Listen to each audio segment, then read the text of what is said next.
Welcome, everybody, to the Offbeat Podcast, a podcast about music and everything in and around it. My name is Rick. I'm joined today by my good friend and colleague, Xander. With an X. With an X. Don't you forget it, goddammit. And then over to my right, we have the man, the myth, the legend. Oh my God, I can hardly contain myself. Sound effect? No. Mr. Shindo Blade. There it is. Shindo the God, baby. This gentleman of a man I met you years and years and years ago. I haven't seen Shin in, I don't know, gosh, let's go 5, 7, 8 years maybe. Since the last party at your house. Probably, yeah. I was shit for you. We're not going to talk about that, but we definitely had a good time. I will defer to Xander to kind of give me like tee up Shin over here, because what I want to do is I want to tell the people who's sitting here next to us. I want people to feel the presence, the power, and especially the people who are not watching us right now. I want you to hear the energy in this man's voice right here. So Xander, when did you meet Tashin? Got it. So Tashin, he's one of the guys from our gamer groups that we mentioned previous podcast. This is Shindo Blade, aka SuperStarShindo. I'm not sure which one is his gamer tag right now. It's one of those. Anyways, Basline Brudder. Yes. Basline, sorry. AKA Basline Brudder. Anyways, so Tashin, I met him through my brother, actually. So funny that we say that. So I met him through my brother. He's my brother's best friend. And been best friends since high school. And that's how I met him. I knew Tashin, and he had the sideburns lamb chops down to his cheek. Wow. The only guy in high school that had those and wore them proud. Wow. Gotta wear him proud. Yeah, he loved those. And ever since then, here we are. Damn, so, bro. Yeah, he's been, over 15, maybe? 15, almost 20 years now that I know Tashin. So, it's been a while. So we all know each other, Shannon, myself, Shin. So we only know each other for definitely at least 15 years. Damn, dude. So what was your, so you met Jose, not this Jose, other Jose, Xander's brother Jose. Yes. In high school. Would you guys go to Central? Sci-Tech. Sci-Tech, okay. Cybercats. All right, okay. I'm sorry. Apologies to the that's science and technology. You cannot make that mistake in the 90s. Or for them in the early 2000s, but for us in the 90s, it was Central, Golden Eagles, Cybercats, Sci-Tech, Cybercats. We had like a huge rivalry in sports around that time. Damn, I bet. Yeah, I'm not super familiar with the Springfield rivalries. Right. I grew up in Holyoke. Forgot about that. You know, the Purple Knights. We played y'all too. The Holyoke Purple Knights. Like, why? Y'all had an interesting school. I remember. I'm like, yo. No, we had battles. What does it mean interesting? What is that? I felt like I had to go under a bridge to get to y'all school, and they were just like, this is weird. Oh, wait. No, you're not talking about yeah. Actually, you know what? I forgot about that. They've done some weird stuff in Holyoke. We don't have to get into it, but there was, in Holyoke, it was Holyoke High, and then there was Dean. William H. or William R. Dean, which is like down in Springdale area. And then at some point recently or within the last several years, there's like, it's Holyoke High, and then there's like the B campus or the off campus. I don't know how they manage it. That's interesting. Oh yeah, no, this is fascinating. Fascinating stuff to talk about here. But so what is your preferred alias these days? I mean, definitely Shindo the God. Shindo the God. Yep.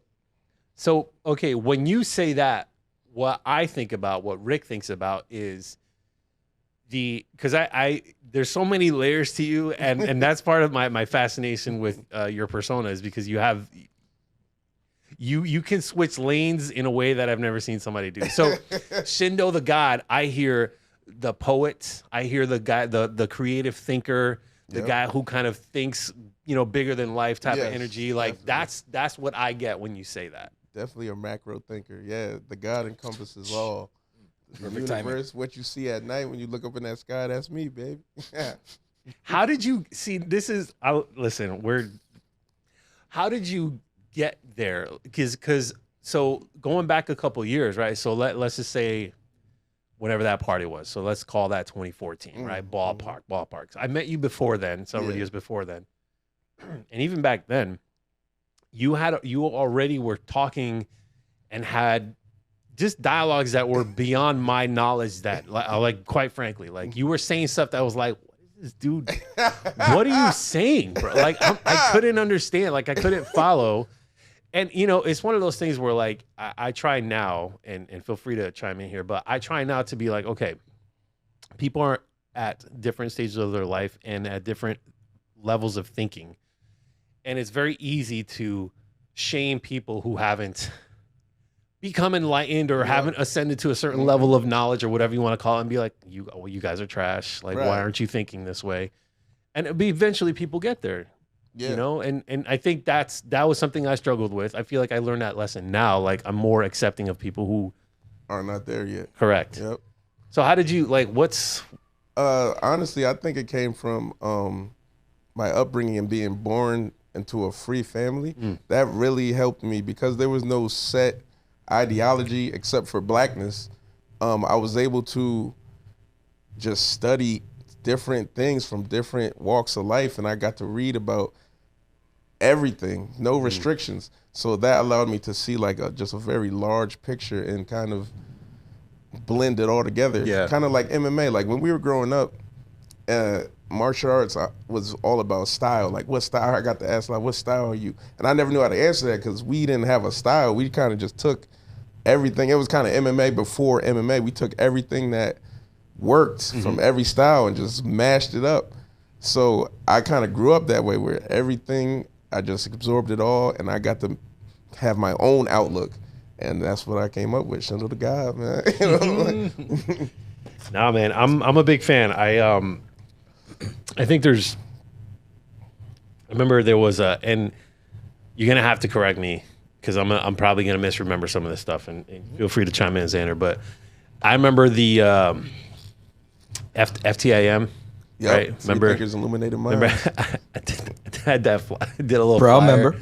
Yeah. Yeah. I mean, like, I think that's a part, and that's certainly not something that we dive into a lot on this podcast, but I love to talk about just kind of like bigger than life ideas and things that are kind of like beyond our comprehension as humans, right? Like we can say stuff and we can spend hours there, but I am personally fascinated with a human's ability, like yourself or like Xander or Shannon off camera here, to just, here's my take on life. Here's my take, and how do our viewpoints, our worldviews intersect and cross-pollinate, right? Because it's like we're just sharing ideas, This whole world's an idea, man. Everything all this equipment is started as an idea, somebody's idea. We're literally living in people's imaginations. It's amazing. Wow. It's amazing.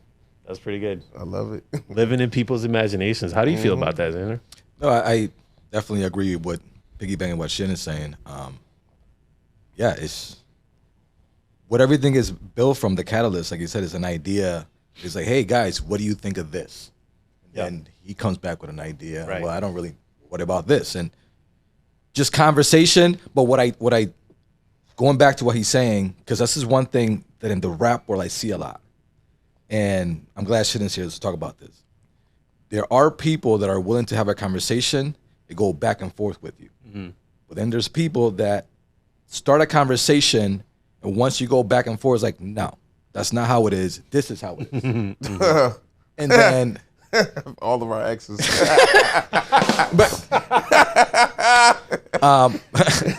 What I'm getting at is that, and I've seen a lot of this in the music world, the music moguls and whatnot.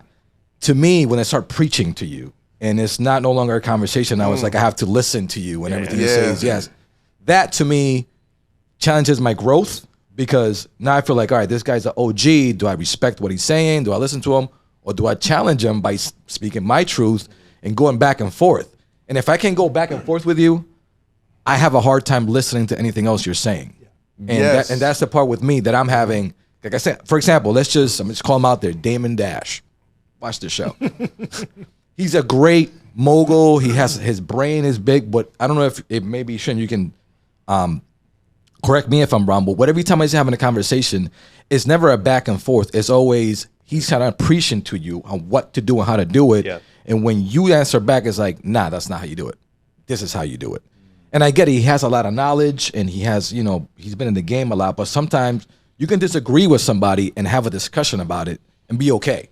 But I feel when you disagree with them, it's like, no, that's not, you're not listening. That's not how you do it. It's very judgmental when I listen to him sometimes when somebody disagrees with him. So maybe passing that to you. You know him too. You know Dame since, you know, we know him for years. And we always have this back and forth about Dame and Dash in particular. How do you feel about his character and how he talks to people and his demeanor? It's nuanced because when you're having a conversation, when you have discourse, it's supposed to be a two-way street, information out, information in. But when it's a one-way conversation, that's more like guidance or even forcing someone to do something. It's not a melding of ideas, or if I'm not open to hear what you're saying, actually open to like take it in, think about it, and then speak on it. It's not really a conversation. It's you're telling me, you're trying to guide me, like come up with a freaking one of those TED Talks or something. Yeah. Yeah, I mean, I guess I would say I don't disagree with your point. What I would say is there's going to be like the visionary type people or personas. So let me just say like a Steve Jobs, right? Steve Jobs is known for being like kind of a tyrant to his employees and the people that he worked with, right? But he also, you know, you could say that his ideas or his vision kind of created a lot of the stuff that we see Apple known for today. Absolutely. Whether it was his idea or not, irrelevant. Like he was the spearhead, right, who was kind of steering the ship, right? And so like there's something to be said about you're wrong, do it my way because I'm the visionary, Elon Musk, you know? And then there's the conversational part of it, like where it's, okay, this isn't a coaching session. This is a dialogue where we are having that type of conversation. And I think the challenge is understanding when you're in one or the other. Are we having a conversation, or are you trying to like tell me what I'm doing wrong? Take it two different ways. Yes. Exactly. Because like I'm open to coaching as long as the coaching is presented in a manner that's not like disrespectful. Yeah, like don't shit on me. You know what I'm saying? Like I'm trying to do good work here. Like, you know, there's a million different ways to coach. And there's like, I know Arturo's real big on, you know, really good, high quality coaching, right? Where doing it correctly makes the difference between like a kid growing up, you know, not feeling great about himself versus a kid growing up being coached very creatively and constructively and grows into like a strong, you know, built character, right? Character first, you know, athlete second. You know, I think those are the differences, right? So like I can't speak a lot to Dame Dash specifically, but maybe there's something to that, you know? There is. The difference that I see when you say Steve Jobs, let's just take Steve Jobs and Dame Dash, even though they're a huge difference. Steve Jobs always had a product they can be like, but this is what I have. Right. iPhone, iPod. Dame Dash said Jay-Z. Then what? Okay.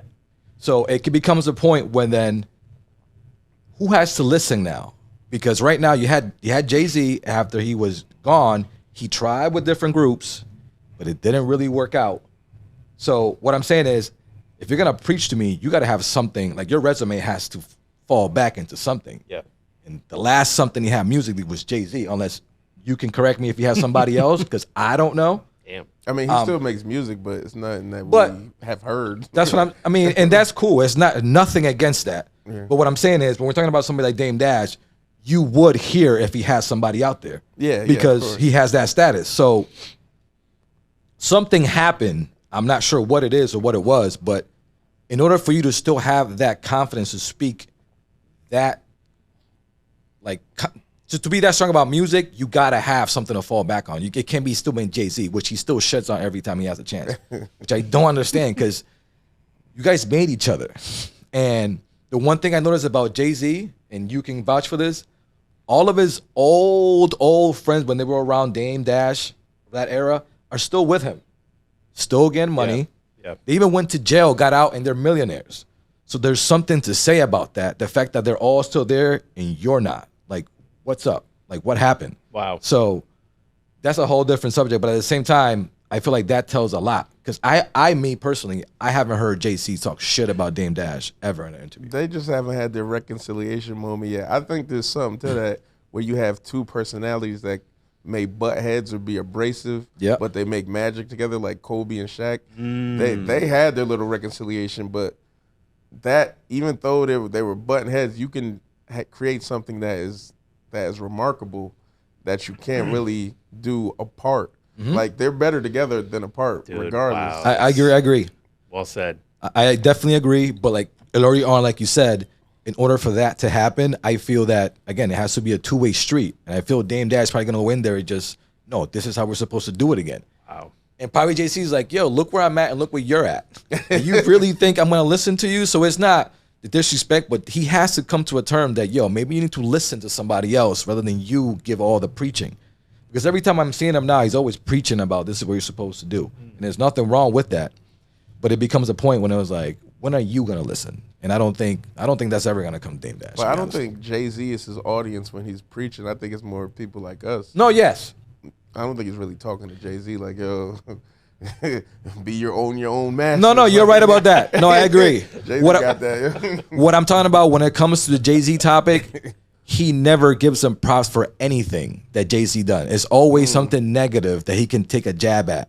Like, he literally said Jay-Z ain't shit. Just like that. And I'm just like, what? Like, how can you say that when that man... Emotions, yeah. That's what I'm saying. So when it comes to hearing somebody say that about somebody that helped you get where you are, I'm like, all right, then I can't listen to you anymore because that shit's just not true. It's like, what are you talking about? But anyways, I'm talking too much. The data speaks for itself. Right, exactly. Like, he's got too much of a history, a body of work to say something like that. It's ridiculous.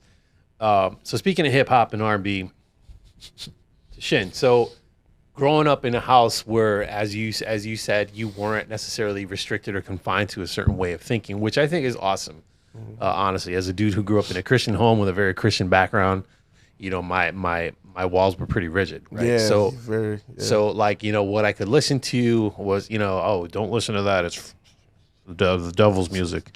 Yeah, you know, but whatever. We still listen to it, right? The first time I heard secular music, I'm like, what is that? You listen to secular music? Yeah. Like, okay. You mean music? Regular music? Oh my gosh. So with the environment that you grew up in and those freedoms, what kind of music did you grow up listening to? Did your parents kind of deposit like different data points there? That's the thing, though. I had freedoms in certain ways. I was very restricted in other ways. Like, I wasn't supposed to listen to like curse words. Yeah. I remember the first time I, snuck and heard some rap that had curses in it. My friend it was this camera on tape with this. He had these suspenders on. I'm like, yo, this is amazing. Like, yeah, this is crazy. I almost felt like I was gonna get in trouble. Like, yo, oh snap! Like, what is going on right now? But it was real like. R&B, soul, Earth, Wind and Fire, all the goodies, the oldies and goodies, man. That's okay, so you had a good base. Yes, okay. Good base. That's awesome, man. Like I unfortunately didn't come to appreciate the magic of Earth, Wind and Fire until much later in life. Man. You know, like because I might have heard it, but I didn't know what I was listening to. My right? dad had all the vinyls. Bro. Oh man. Yeah. See, my dad's vinyl collection was This is gonna be this one specifically is gonna be for like the one or two Christian folks listening to this. My dad used to have this guy named Marino, and Marino was like let's call him I'm trying to think of an analogy that might be okay. This might work. Think a guy who looks like George Costanza from Seinfeld. Okay, kind of a balding dude, kind of a unique sounding voice. But it was all like guitar stuff, like kind of classical guitar stuff. And like, I don't know why. Oh, wow. It was my jam. Like I was way into it. And I think it's because my dad was into it, right? So I'm like, by default, I'm like, I'm into this. Right, this is my jam. It's my jam. On vinyl, of course, right? So I'm pretty sure my dad still has those vinyls at his house somewhere. I should probably go check those out. I definitely used to scratch those. I really did. Even though I didn't know what I was doing, I was probably destroying those things. Yeah. Wow. But yeah, man, like so fast forwarding to like, the 90s, the 2000s, right? Like that version of hip hop and R&B, like give me recently we had Mike Williams on, a music nerd. And I asked him for a subjective top 5 like hip hop artists. Who's in your top 5? And this is to Shin's list. This isn't Rick's. or Xander's list or the internet's list. This is your like. Give me like a top 5, and I'm not gonna hold you to the fire, right? Listen, Hova the God. All right, gotta hang on. there. I gotta write this down. This is Hova the God. Okay. Jay-Z. Jay-Z is special because he's someone who, all throughout, no matter what color of my life I was in, when I was a super activist, there was quotables that I could relate to. When I got on my money stock option shit, there was it was like no matter where I was on the spectrum, Jay-Z could have something for me. I think that is so hard to do, especially because I used to be real like real revolutionary down where I'm not messing with none of y'all. And Jay-Z still had songs where it got me all. It's crazy. I don't even know how he does it. Mainstream yet underground yet. That boy's amazing. Jay-Z he checked a lot of boxes for you. Though. Facts. Wow, Jay-Z's up there. Lil Wayne got to be up there. The only rapper that when he said he was the best rapper alive, I didn't say no. I let him rock with it. That boy held music down for a couple summers. That's the man right there. Lil Wayne. Got to have Lil Wayne. My man Andre 3 Stacks, man. The way he raps on beats, boy, it's like an instrument, man. It's like I'm listening to some Earth, Wind & Fire. Wow. And that boy be singing all that. I love R&B. He mixes it and melds it together. It's beautiful. Gotta have my man Styles P. He's been my favorite rapper since I was like 20. That boy never said a whack verse. That's my guy. And to end it all, the Toxic King, my man Future Hendrix, my favorite rapper right now. Yo, when I listen to this dude, man, I don't know. I just be in the zone, man. My God. That's my guy right there, boy. That's my five. He absolutely killed that list. It's almost like I had premeditated that. I did not ask Tishin that question prior to right now. So that's good. All right, so we got Jay-Z, Lil Wayne, Andre 3000, Styles P, and Future. You called Andre 3000 an instrument. Yeah, man. What a compliment, dude. Yeah. That is a compliment. I appreciate the gift that guy has because it is super like one of a kind. I can't think of anybody who's kind of in his lane the way that he does what he does. I can't think of anybody. Can you think of anybody, Xander? I can't. Right? He's like a puzzle piece that is like this is the only one of this piece. One of a kind, man. You need those. Yeah, no, definitely. And I have to honorable mention my man Lupe Fiasco. That's my guy. All right. No one can rap like that, man. Lupe. I'm putting together like what I'm trying to do is collect data from all of our guests and just kind of have like a nice playlist of just various different sounds from different people who kind of like, you know, the color palette of the Offbeat Podcast. Yes, exactly. If you haven't already, make sure you subscribe right here. The link's going to be in the description as always. Xander, so when Mike was on, we had a conversation about safe versus sultry, I believe. Is that correct? Is that for R&B? Yes. For R&B specifically. Oh, wait, what? Yeah. Sultry doesn't Let's make safe, that clear. Yeah, I'm sorry. I like sultry things, bro. Oh, man. That was a good shimmy. Yeah. That was just for the people on camera. All right, so safe versus sultry, R&B. So the conversation at the time, and I'm gonna give you a little bit of context because I'd love to have some takes from you. It was you got folks like Bobby Brown, right, who are kind of on the sultry side of R&B, who gave birth to folks like Genuine, Jagged Edge, right, and then on the other side we were talking about Boyz II Men, how they're very safe, they're very you know, they're not gonna step into the dark areas. Luther Vandross was another one we mentioned. One of my favorites. Yeah, I mean that guy stands alone. So where do you fall on that conversation? That's a very good conversation because now that I think about it, Boyz II Men, they're like the pinnacle because they're safe, quote unquote. But you don't feel like you're listening to something safe when you listen to Boyz II Men. You could go down some roads, listen to Boyz II Men. You're not wrong. Kind of like the Jay-Z of the R&B, like they can slide that in there and you won't even know. Your kids can hear it, and you don't know. Like, daddy's getting hard, you know what I'm saying? Like, they can do that. But the way I am now, it's all sultry R&B. I need to hear about what I'm about to do to that thing. You need the filth. You need the grit. Yeah, I'd like that filth. Okay. All right. So what? Sure. So give me a couple. So we talk. I mean, what's the modern day equivalents, right? Because we talked about Jagged Edge. We talked about Genuine. What's a modern day equivalent of an R&B group that is sultry? Is it like Division? Probably. Are there groups? They're probably Well, as of right now, I don't think there's a lot of groups. There's Division more. is sexy sultry though. Right. Yeah. so. Yeah. It's Okay, not really so- nasty sultry. It's kind of he's still kind of safe a little bit. Yeah. Yeah. So you would say Division is leaning more towards safe. See, I Kinda, wouldn't yeah. have said that, but all right, that's a good take. Nah, like Jacquees, he gets down.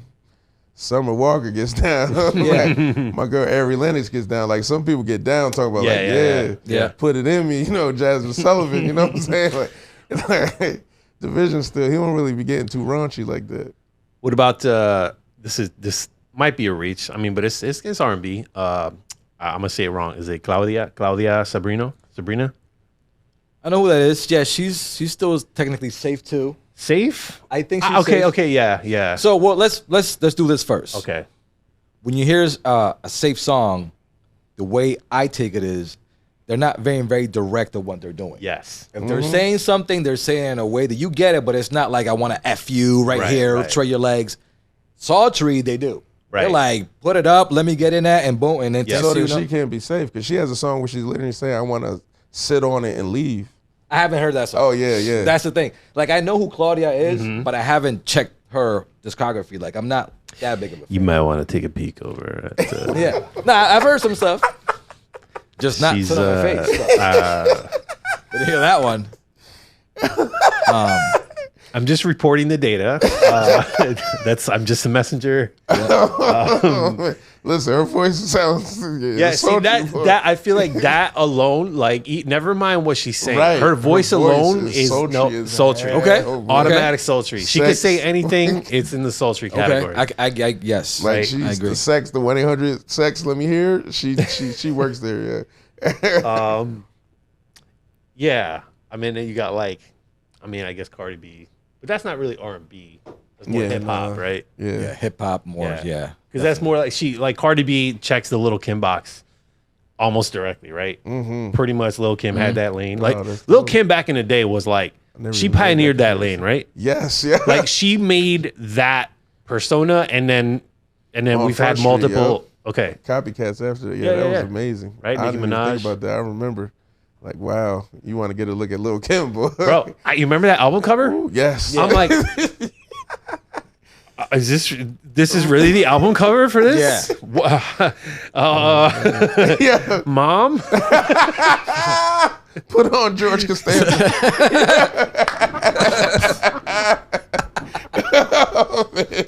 Oh man. Wow. Yeah. By the way, for anybody that's wondering, Tashin is gonna do a stand-up comedy show soon. I don't show what the date to be announced. TBH. Just save some money for this. You're gonna want to be there. Yo, we need some black laughs, bro. Those are all white laughs. Yeah. Black have Lives to- Matter. Come on, bring You're it gonna in have to there. get the black pack.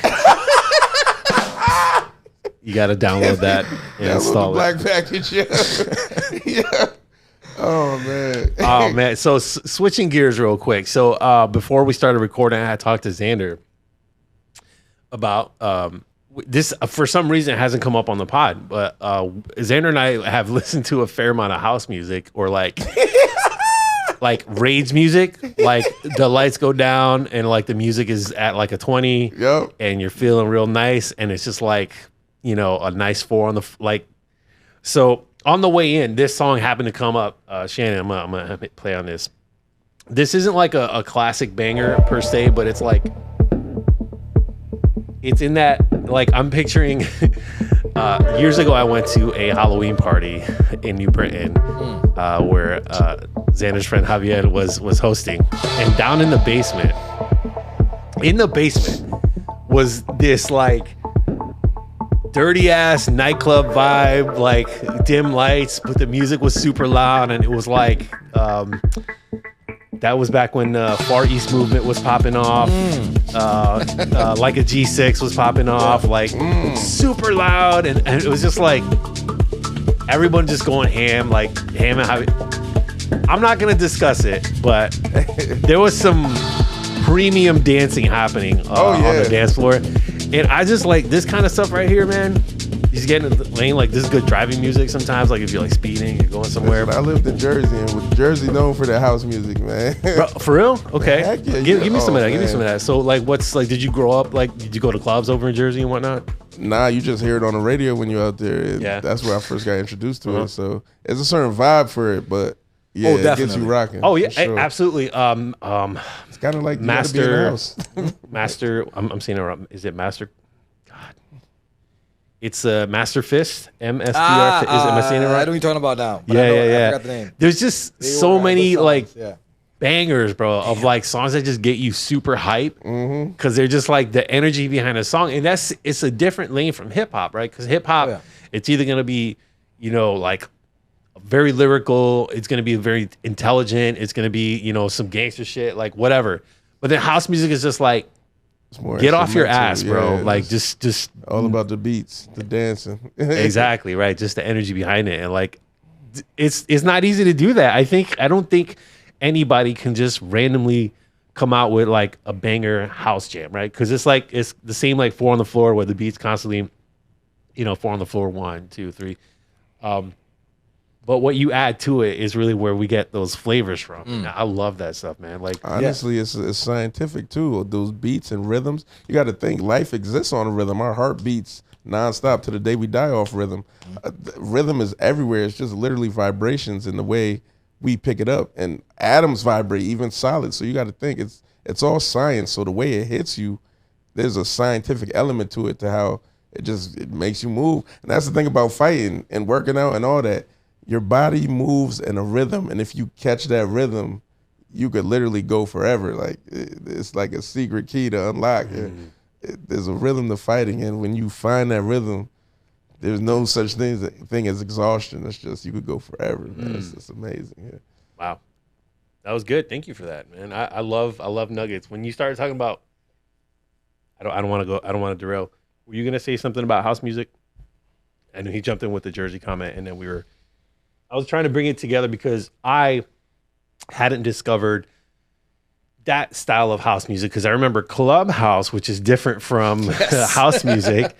I listened to a fair amount of that growing up. 90.7 used to always play clubhouse. I'm not gonna remember names, but there's that guy George something. George. Costanza. Yeah, George Costanza. Yeah, well played. Whatever. We don't have to go down the clubhouse rabbit hole, but I definitely listen to a fair amount of clubhouse, but not house music per se, until you and I started hanging out. And Xander, for those who don't know, I'll shed a little light on Xander. Xander's like the music savant. Yeah. music savant. That's a chef's kiss of a compliment for sure.